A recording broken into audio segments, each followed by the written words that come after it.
زوال ایسے نہیں آتا، تین کام جو کرے گا کبھی عزت نہیں دیکھے گا، تین کام جو کرے گا کبھی عزت نہیں دیکھے گا، تین کام جو کرے گا کبھی عزت نہیں دیکھے گا، اور تین کام جو کرے گا کبھی ذلت نہیں دیکھے گا، تین کام جو کرے گا کبھی ذلت نہیں دیکھے گا۔ جو جھوٹ بولتا ہے، جو ظلم کرتا ہے، جو دھوکہ دیتا ہے، جو جھوٹ بولتی ہے، جو ظلم کرتی ہے، جو دھوکہ دیتی ہے، عزت کے خواب دیکھنا بند کر دے، ذلت مقدر ہو گئی، اس جہاں میں اور اس جہاں میں مقدر ہو گئی، چاہے وہ فرد ہو، مرد ہو، عورت ہو،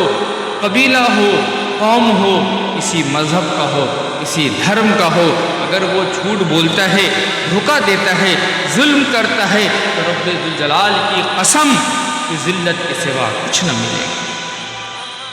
جو سچ بولتا ہے، جو عدل کرتا ہے، جو دیانت دار ہے، اس کے لیے عزت مقدر ہو گئی۔ جس کے اندر سچائی ہے، عدل انصاف ہے، دیانت داری ہے، امانت دار ہے، خیانت نہیں کرتا، تو اس کو عزت مقدر بن گئی، اس کو عزت مل کر رہے گا، چاہے وہ اللہ کو ماننے والا ہو، چاہے اللہ کا نہ ماننے والا ہو۔ آگے آخرت کا مسئلہ الگ ہے، یہاں کسی بھی قوم کا ہو، کسی بھی قبیلہ کا ہو، کسی بھی مذہب کا ہو، چاہے کوئی بھی ہو، سچ بولتا ہے، دیانت دار ہے، اللہ کی قسم اس کو عزت ملے گی۔ کوئی رات کو تہجد گزارتا ہو، کوئی رات بھر نمازیں پڑھتا ہو، خوب نیکیاں کرتا ہو، مگر جھوٹ بولتا ہے، ظلم کرتا ہے، دھوکہ دیتا ہے، ذلت اس کے ماتھے پر لکھ دی جائے گی،